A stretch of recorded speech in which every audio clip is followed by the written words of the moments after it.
I'm going to take a look at one of my favorite swings of Tiger. This is obviously early 2000s, but there's so much great subtle stuff that you can learn from this and put into your ball striking that will help you feel a lot more fluid and dynamic and relaxed in your swing. And I'm going to walk you through the differences in what I'm doing in my swing and what I'm trying to learn and evolve into as I continue to put the GOAT code into action so we can all learn how to swing like the greats. At setup, now obviously, first of all, I'm hitting a 6-iron here. Tiger looks like he's hitting a wedge, maybe even a sand wedge. So definitely shorter club, so that's going to change things. But there's not a ton of great footage from him back in the early days that I have access to. So we'll use this one as a comparison. So at setup, you're going to see a lot of similarities.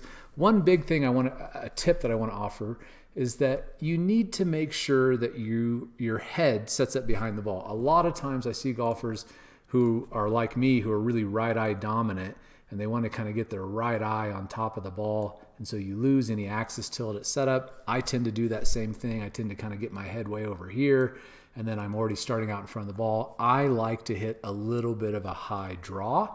I live at altitude. I love hitting the ball very high to take advantage of the lack of atmosphere up here so I can hit the ball way farther.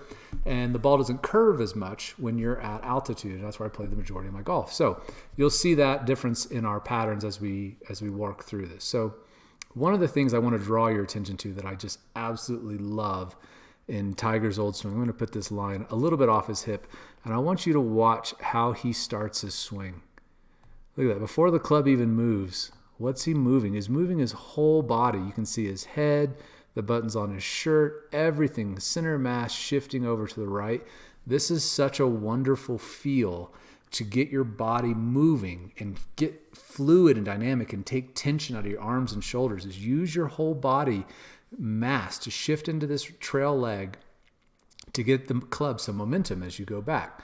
Halfway back, now obviously I've got well-known neck issues and spine issues, so my head's going to start to turn quite a bit as I get back. Now at the top, Tiger's just always looks so good at the top, doesn't he? It doesn't look like he can ever miss his shot. It's something really special about the way that he's able to rotate his body. And a lot of this has to do with that initial shift off the ball, getting all that pressure onto the right side. If you remember my old necktie drill, if you dropped a necktie off Tiger's chest, it'd drop right to the inside of his knee and wouldn't be draped across his belly. I'm in a similar position, though I'm no GOAT. I'm definitely not as good as Tiger.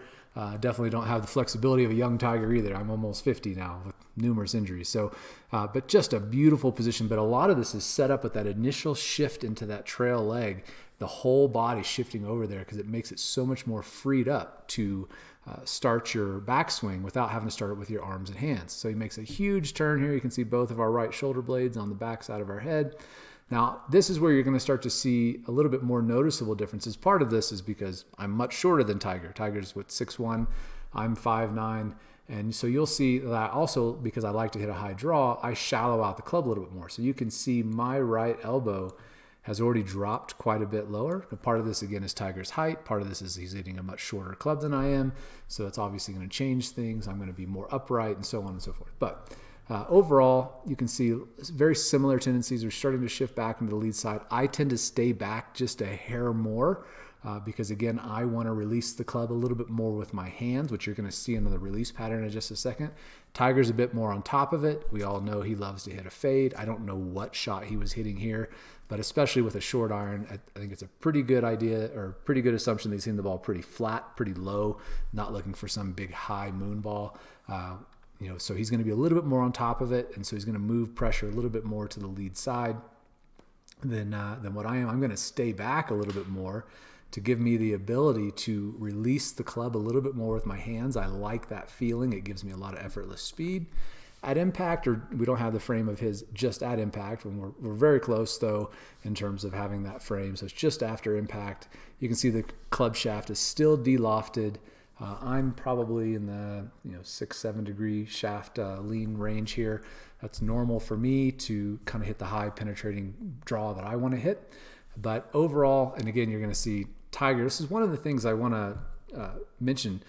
It's a great idea if you're very right eye dominant like I am to hit balls with your right eye closed, which sounds kind of strange at first, but I have a tendency, like I see so many golfers wanting to rotate my head toward the target side. Kind of want to rotate my head this way to get my right eye in a position where I feel like I can see the ball.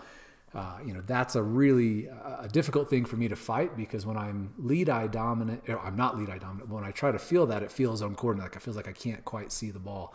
But a good tip, if you're struggling with getting out in front of the ball and losing all the balls as a fade or a cut or a slice out to, if you're a right-handed golfer, out to the right, close your right eye if you're a right-handed golfer and at least make practice swings. You may find it very difficult to hit the ball with your right eye closed, but start making swings with that feeling of keeping your eye, just like you see Tiger here, like your head rotated away from the target.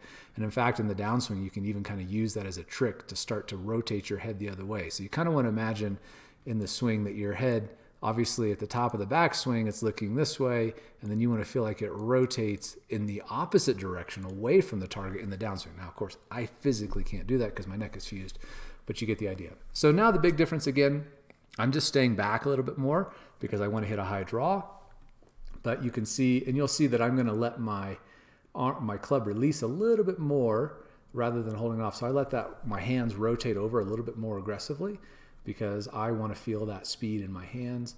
But that's kind of like the big gist of things that you can learn from Tiger's swing. If you make a full turn, you get that right leg loaded up in the backswing, and you drive off that right hip to drive the body into the ball, you'll be able to release your hands and get a lot of club head speed.